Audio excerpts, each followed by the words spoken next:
Hey guys, welcome to Catchy Review with Catchy Tales. And today we are going to be talking about the book Le Tour du Monde en 80 jours, the French name for the book Around the World in 80 Days.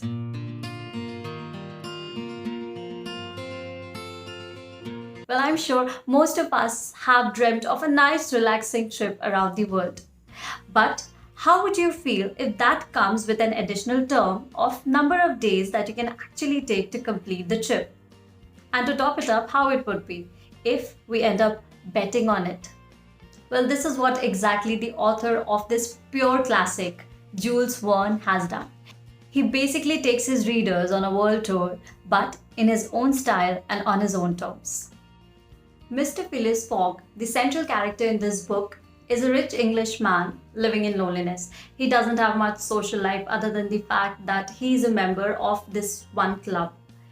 Now, one day he's shown that he falls into a debate with his fellow club members, wherein he's arguing that it is possible to circumnavigate around the world in just 80 days.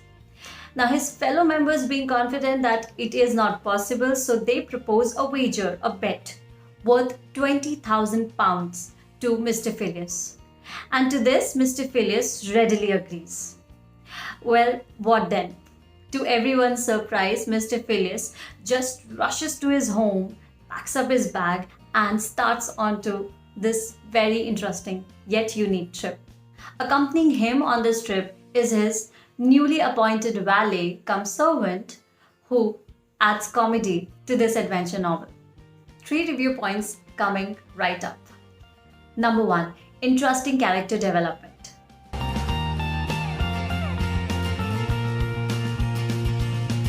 Mr. Phileas' character is shown as a man of few words, and whenever he does speak, he makes absolutely no display of emotions. In fact, at one place, he's been described as a man of exact science. This is because his every movement is timed as per his clock. In fact, during the journey also, he has no interest in looking outside the window at the beautiful landscapes and panorama of natural sights. But as the story evolves, so does his character.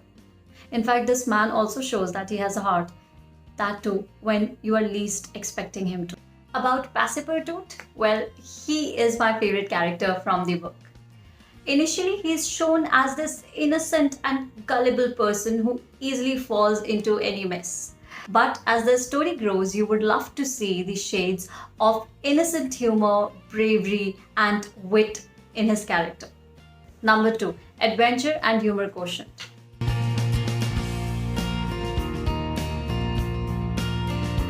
Well, all in all, the adventure and humor quotient of this book is quite balanced. Just at times you might be bored with unnecessarily long descriptions and facts being told about lesser known places.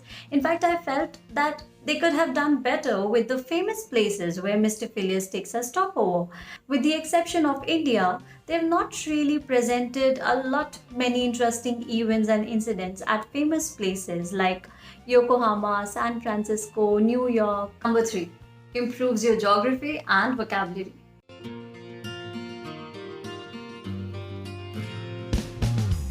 After reading this book, well, now I have a better understanding of which sea flows between which two countries.